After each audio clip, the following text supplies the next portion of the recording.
स्वागत है आपका मेजर जनरल डॉक्टर यश मोर नई परख के मंच पर एक बार फिर। खाड़ी युद्ध की अ, हम लोग कई बार समीक्षा कर चुके हैं नई परख के मंच पर। बहुत हमारे दर्शकों ने उसको बहुत ज़्यादा सराहा और आपके प्रति कई टिप्पणियों में कृतज्ञता व्यक्त की गई कि जनरल मोर ने किस तरीके से पूरी बात को समझाया। अब इस वक्त हालत ये है कि डोनाल्ड ट्रंप ने तमाम धमकियां देने के बाद फिर युद्ध विराम को अनिश्चित काल के लिए बढ़ा दिया है, जहां तक मैं समझ पाया हूं। और कहा है कि पाकिस्तान के कहने पर बढ़ा दिया है, मुनीर के कहने पर और शहबाज शरीफ के कहने पर बढ़ा दिया है। लेकिन ये नहीं कहा कि ईरान के कहने पर बढ़ाया है। और ईरान ने कहा है कि जो पराजित हो गया है उसको शर्तें रखने का कोई अधिकार नहीं है, उसको पराजित के तरीके से बोलना चाहिए।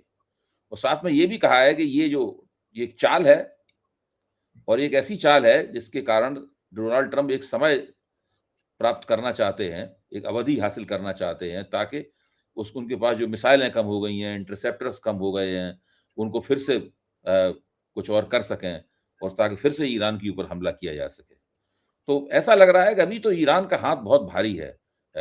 अब आप इसके ऊपर ज़्यादा बेहतर प्रकाश डाल सकते हैं कि आखिरकार अमेरिका को ऐसा क्या नुकसान हुआ है जिसकी वजह से एक तो उसकी राजनीतिक पहलू है, डोनाल्ड ट्रंप की लोकप्रियता गिर रही है। टीवी पे लगातार आंकड़े आ रहे हैं, यहाँ तक कि वो लोग जो कभी डोनाल्ड ट्रंप की तस्वीर लगा के उसकी आरती किया करते थे, यज्ञ किया करते थे, वो भी डोनाल्ड ट्रंप के खिलाफ बोलने लगे हैं। लेकिन उसका जो फौजी पहलू है कि आखिरकार अमेरिकी फौज को, जो दुनिया की सबसे ताकतवर फौज है, उसको ऐसा क्या नुकसान हुआ है जिसकी वजह से डोनाल्ड ट्रंप को युद्ध की इच्छा होते हुए भी युद्ध करने से अपने आप को रोकना पड़ रहा है। अभय जी, नमस्कार, जय हिंद आपको और आपके दर्शकों को।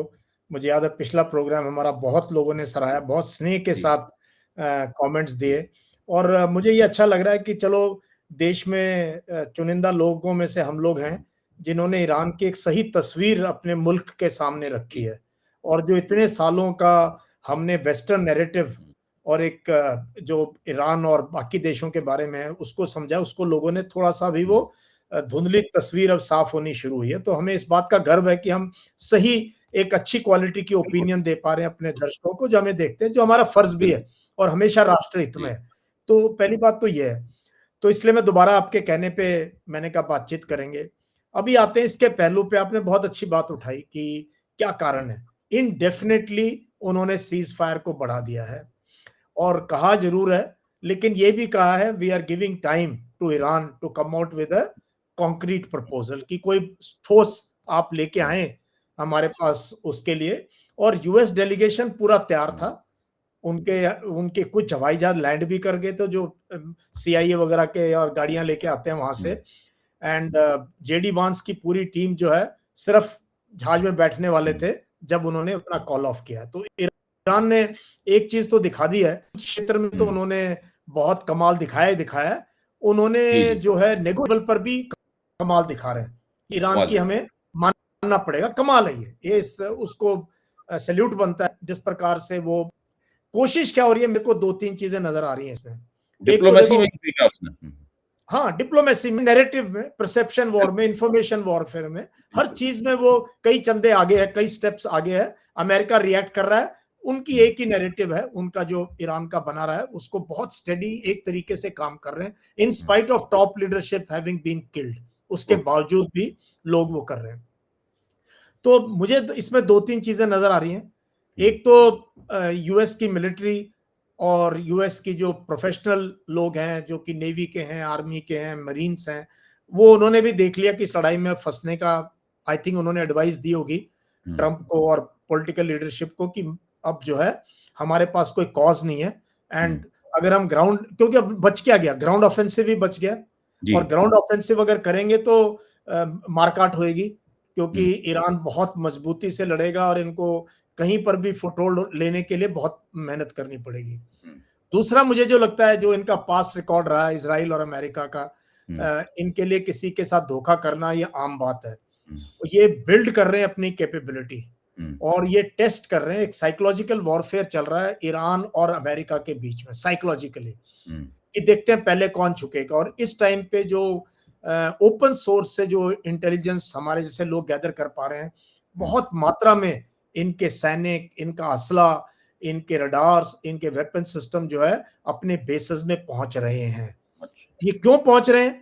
इसीलिए पहुंच रहे हैं कि तैयारी है, नहीं तो यहां से विड्रॉ कर रहे होते। और ब्लॉकेड को हटाने के लिए तैयार नहीं है। तो इकोनॉमिक जो लीवरेज जो ईरान ने बनाया था, उसको डबल लीवरेज अमेरिका ने बना दिया।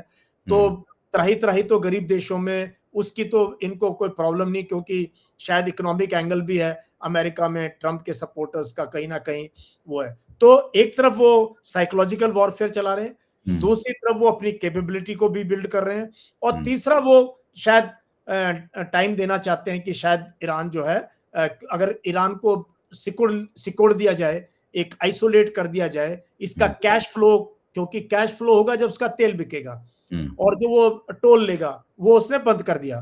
तो वो चाहता है कि ईरान का कैश फ्लो कम हो जाएगा तो कैश क्रंच हो जाएगी, और इनके देश में फूट पड़ जाएगी आईआरजीसी के बीच में और पॉलिटिकल लीडरशिप के, वो भी फूट डालने की जबरदस्त। ये 3-4 चीजें मुझे लग रही है कि डिप्लोमेटिक लेवल पे उनके बीच में सेंध लगाने की भी कोशिश हो रही है, और ईरान को जो है आइसोलेट करने की कोशिश की जा रही है कि वो अपने आप जो है मान जाए। तो मेरे को इसके बीच में कुछ भी इनमें से कोई भी या सारे कारण हो सकते हैं इस आज जो सिचुएशन है उसके पीछे। नहीं, निश्चित रूप से। अच्छा, ये एक जब अमेरिका के जो नुकसान हुए हैं, अमेरिका के बताया जाता है कि 24 या 25 उसके जो लड़ाकू विमान हैं वो गिरे, इसमें नुकसान हुआ किसी भी तरीके। कुवैत के ऊपर फ्रेंडली फायर में हुआ, कुछ ईरान ने गिराए, कुछ दुर्घटनाग्रस्त हो गए, बहरहाल ये नुकसान हुआ।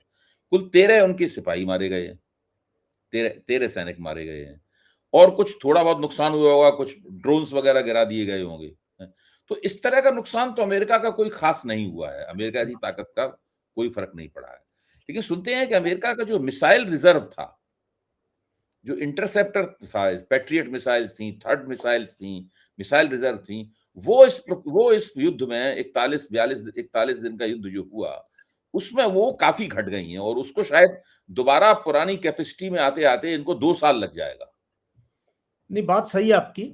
जो हाँ। इनके पास इंटरसेप्टर्स थे, इनकी बेसिस पे लगे थे, जो इन्होंने खाड़ी देशों को प्रोटेक्शन दे रखी थी, जो इनके सिस्टम है कि भाई हम कोई भी मिसाइल आएगी तो उसको रोक लेंगे, वो इंटरसेप्टर इनके पास खत्म हो गए। कुछ तो इन्होंने साउथ कोरिया से और इधर उधर डिप्लॉय किए हुए थे, वहां से भी बुलाए हैं, और कंट्रीज को भी रिक्वेस्ट किया जिनके पास डिप्लॉयड है कि आप हमें दे दो।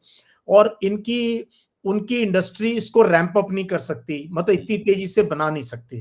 कहते हैं कि दोबारा इस लेवल पे आने के लिए आप 2 साल नहीं, लगता है 7-8 साल लग जाएंगे दोबारा इस लेवल का ये डंप क्रिएट करने में, और पैसा बहुत लगता है, मिलियंस ऑफ डॉलर्स की हैं ये मिसाइल। तो ये तो है, प्लस इनके बहुत कॉस्टली रडार सिस्टम्स डिस्ट्रॉय हो गए, और इनके बहुत ही कॉस्टली, जो मैंने पिछली बार बताया था, जो एयर में कमांड पोस्ट है, इसको अवैक्स कहते हैं, वो डिस्ट्रॉय हो गए हैं, और इनके जहाज और हेलीकॉप्टर्स तो डिस्ट्रॉय हुए हैं। सैनिकों का 13 का आंकड़ा बहुत पुराना है, कुछ इनके जख्मी हुए थे, तो हो सकता है 13 से 20 के आसपास भी हो, लेकिन साइकोलॉजिकली उनके वो बेस छोड़ के होटलों में शिफ्ट हो गए हैं। कुछ को उन्होंने नॉन एसेंशियल को यूरोप भेज दिया है कि भी आप नॉन एसेंशियल, आप वर्क फ्रॉम होम कर लो। सैनिक का वर्क फ्रॉम होम क्या, छुट्टी ले लो, कंप्यूटर पे बैठ के काम कर लेना। तो ये इम्पैक्ट हुआ है, और कहीं ना कहीं जो मोनार्कीज हैं, जहां वहां पर भी एक लोगों में नेगेटिव है कि भाई आप अगर हमें प्रोटेक्ट ही नहीं कर सकते तो आप क्यों बैठे हो यहाँ पे। तो ओवरऑल, एंड प्लस जो नैरेटिव आपने बात की, अमेरिका के लोग भी इस लड़ाई को सही नहीं मान रहे हैं, और यूरोप ने साथ छोड़ दिया है। और पहली बार मैं देख रहा हूं पिछले 40 साल में कि कोई भी यूरोपियन कंट्री, अमेरिका, अफगानिस्तान में सब साथ थे, इराक में सब साथ थे। जब इजराइल ने हमास का जवाब दिया था गाजा पट्टी में, कई यूरोपियन कंट्रीज इजराइल के साथ आ गए थे। इस बार कोई भी नहीं है। सो ये सारी चीजों का असर पड़ा है, ये अमेरिका का इस प्रकार से ये होना। और एक कमाल की बात यह है कि उनकी हिम्मत नहीं है स्ट्रेट ऑफ हॉर्मुज में अंदर जाके इस ब्लॉकेड को हटा सके। ये एक साइकोलॉजिकली और मिलिट्री डिफीट है अमेरिका की, कि best navy, best marine forces की इतनी हिम्मत थी कि वो 21 किलोमीटर के कॉरिडोर को जो है सैनिटाइज कर दें और उसको क्लियर कर दें। वो घुटने टेक चुके हैं। तो ये सारी चीजों का असर है कि एमनिशन का भी है, साइकोलॉजिकली भी है, अननेसेसरी वॉर है, और उनकी पब्लिक भी इसको एक्सेप्ट नहीं कर रही है। महंगाई बहुत बढ़ गई अमेरिका के अंदर भी, है ना? सारी दुनिया गाली दे रही है Donald Trump. I think he must be the most unpopular US president. India के लोग जो भगत लोग हैं वो भी उनको गाली दे रहे हैं। तो आप सोच लो कि कैसा उन्होंने एक पूरे इकोनॉमिक सिस्टम को वेंडलाइज कर दिया उन्होंने। तो आई थिंक ये सब कारण है कि अमेरिका जो है इस लड़ाई में दोबारा से मुझे, बट यू नेवर नो ये कभी भी दोबारा शुरू कर सकते हैं। तो अब इसका ठोस मतलब क्या है? जब डोनाल्ड ट्रंप ये कहते हैं, भाई जो बोलते हैं हम तो उसी का मतलब डिकोड कर सकते हैं। जो करना चाहते हैं, जो नहीं किया उन्होंने, कभी भी अचानक कर सकते हैं, उसका तो हम केवल इंतजार कर सकते हैं कि भाई ईरान अपनी तरफ से एक ठोस प्रस्ताव लेके आए। इसका एक मतलब तो ये निकलता है कि अमेरिका का प्रस्ताव जो है वो ईरान ने रिजेक्ट कर दिया है और अमेरिका ने उस रिजेक्शन को स्वीकार कर लिया कि भाई वो प्रस्ताव तो रिजेक्ट, इसलिए अमेरिका अपने उस प्रस्ताव को दोबारा नहीं रख रहा। वो ईरान से कह रहा है, अच्छा भाई हमारा प्रस्ताव आपने नहीं माना, चलिए अब आप ही अपना प्रस्ताव रख दीजिए। तो मतलब वो चाहते हैं कि इन सो मेनी वर्ड्स, जैसा कि एक ठीक से लिखा हुआ एक प्रपोजल होता है। एक प्रपोजल तो वो था जब मुश्तबा खामनेई ने अपना पहला संदेश दिया था, जिसके अंदर उन्होंने अपनी 5 मांगे सिलसिलेवार करके रखी थी, जो हम लोगों ने उस मांगों पर चर्चा भी की है और हम सब लोग उन मांगों के बारे में जानते हैं, उनको दोहराने से कोई लाभ नहीं है। अब अमेरिका कह रहा है कि आप अपना प्रपोजल, कॉन्क्रीट प्रपोजल रखिए ताकि हम लोग उसके ऊपर बात करें। अच्छा, जब इस्लामाबाद में पहला शिखर सम्मेलन हुआ था, तब भी ईरान द्वारा रखी गई बातों के ऊपर ही शिखर सम्मेलन हुआ था, चर्चा हुई। बिल्कुल। हाँ, हमें उस वक्त भी ईरान ने ही रखी थी बातें, है? और अमेरिका ने दूसरी बातें रखी, वो बात को एक दूसरे को उन्होंने कैंसिल आउट कर दिया और वो मामला जो है वो खत्म हो गया। अब अमेरिका ने कहा कि आप फिर रखिए उसको, प्रपोजल को।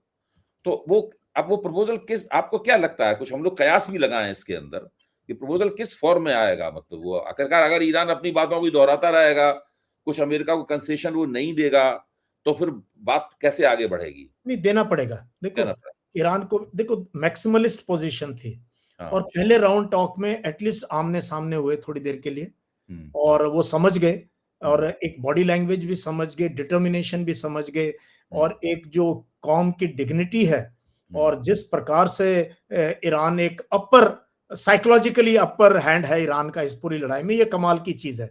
तो वो उन्होंने देख लिया कि ये मानने वाले नहीं है, तो वो लाजमी था कि वो टॉक्स फेल होके, और उन्होंने विंडो रखी है। अभी मैं बात करता हूं हमेशा कि कुछ चीजें हैं जो ईरान को मान लेनी चाहिए। अभी मान लेनी क्या चाहिए कि अगर अमेरिका अपना ब्लॉकेड हटाता है, अमेरिका अपना ब्लॉकेड हटा देता है, तो पार्शियल ब्लॉकेड ईरान भी हटा सकता है स्ट्रेट ऑफ हॉर्मुज का। पहली चीज तो ये है।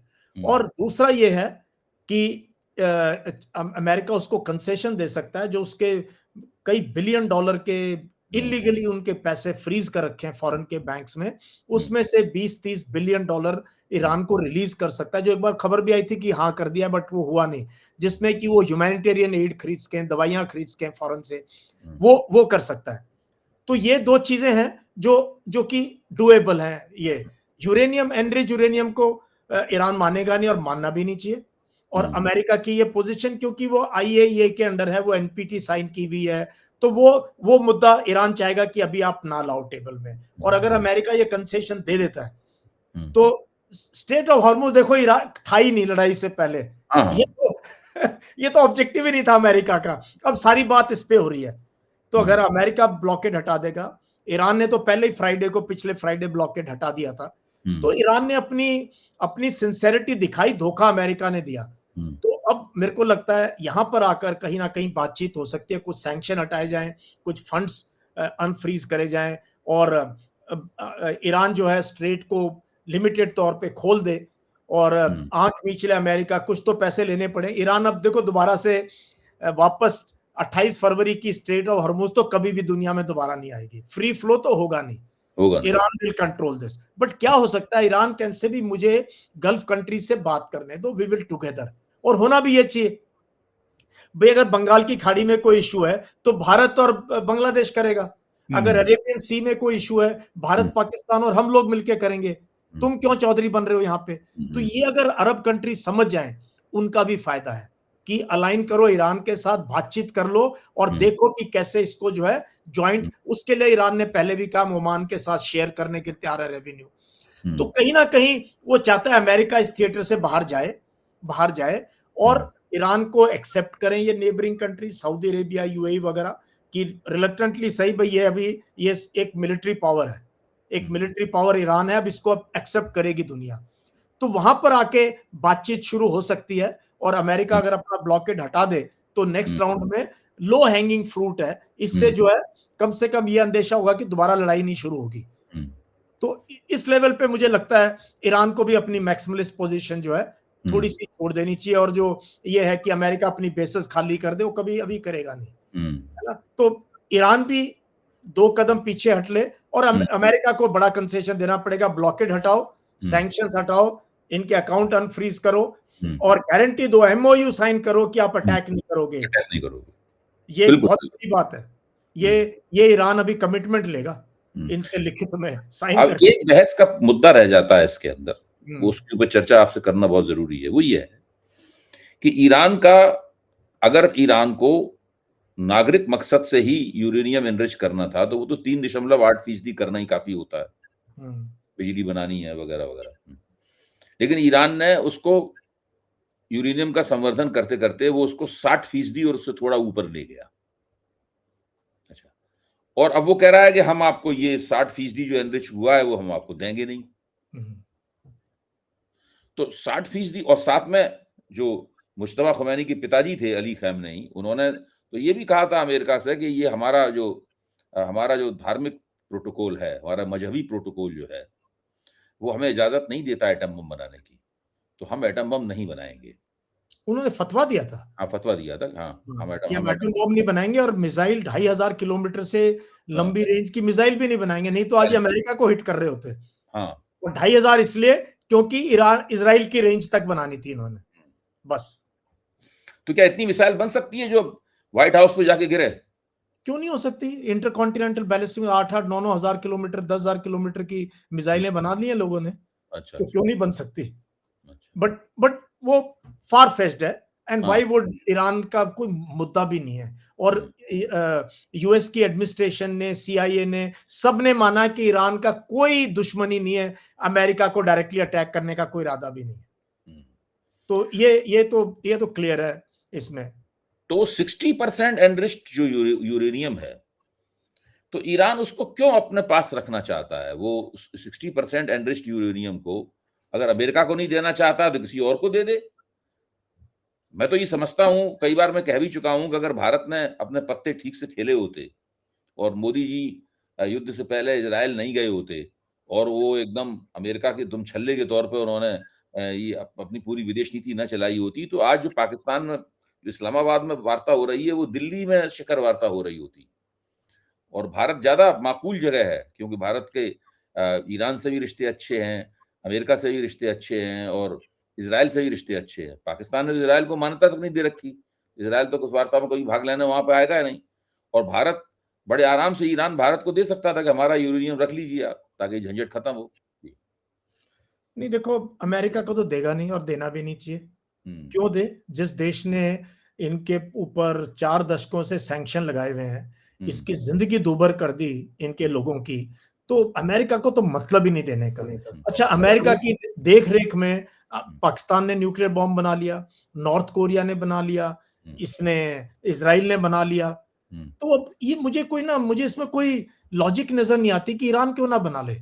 इजंट इट, मतलब हम भी अपोज करते रहे। मुझे अब समझ नहीं आ रहा कि जब 9 देशों के पास है और 20 और तैयार हैं बॉम्ब बनाने के लिए, ये वेपन ऑफ डेटरेंस है। इमेजिन करो अगर हम 74 में बम ना फोड़ते, 98 उसका 98 में रिपीट ना करते, आज हमारी क्या पोजीशन थी दुनिया में, विद चाइना की कितना स्ट्रेंथ, कितना स्ट्रॉन्ग नेशन बन गया है।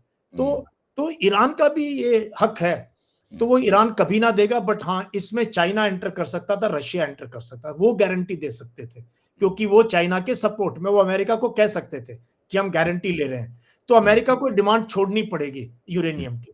ये कोई, और जब आईएए के नीचे है, एनपीटी साइन करी हुई है, Iran is a signatory of NPT. और आप देखना, जिस दिन ये लड़ाई खत्म होगी, जब भी खत्म होगी, ईरान की पार्लियामेंट में, मजलिस में या आएगा, ईरान इस एनपीटी को से वापस हटेगा और न्यूक्लियर बॉम्ब बनाने की अपनी डिक्लेयर करेगा। देखो, करना पड़ेगा, नहीं तो ऐसे आपको लोग धमकाते रहेंगे।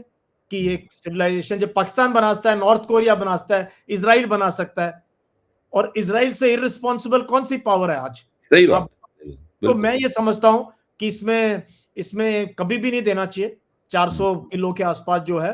और लेकिन न्यूक्लियर बॉम्ब बनाने में अभी वक्फ है, उसको 90% तक करना पड़ेगा, और बनाना होगा तो रशिया और चाइना और उनकी मदद से इनको कभी भी बना सकता है ये। नहीं, बिल्कुल आप ठीक कह रहे हैं, मैं सहमत हूँ आपके इस तर्क से, क्योंकि अगर वो उसके पास, अगर ईरान के पास अभी एटम बम होता, तो अमेरिका और इजराइल इस तरीके से हमला करने हाँ, नहीं कर सकते थे उसके नहीं ऊपर। करता था, ये लड़ाई होती नहीं, ये लड़ाई हाँ, नहीं होती। और यहाँ पे लड़ाई स्टेट ऑफ हाँ, हॉर्मुज खुला रहता ना, हमारे यहाँ दिक्कत होती। जी, जी, जी, जी, बिल्कुल, बिल्कुल ठीक कह रहे हैं।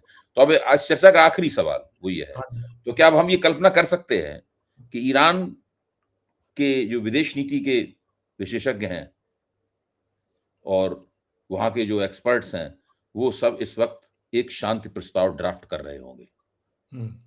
एक शांति प्रस्ताव ड्राफ्ट कर रहे होंगे, एक ऐसा शांति प्रस्ताव ड्राफ्ट कर रहे होंगे, जिसपे अमेरिका भी थोड़े हीले-हवाले के साथ में फिलहाल मान जाएगा, भले बाद में वो उसको पलट जाए, लेकिन अभी आज की स्थिति में वो मान जाएगा। ऐसा हम लोग मान के चल सकते हैं।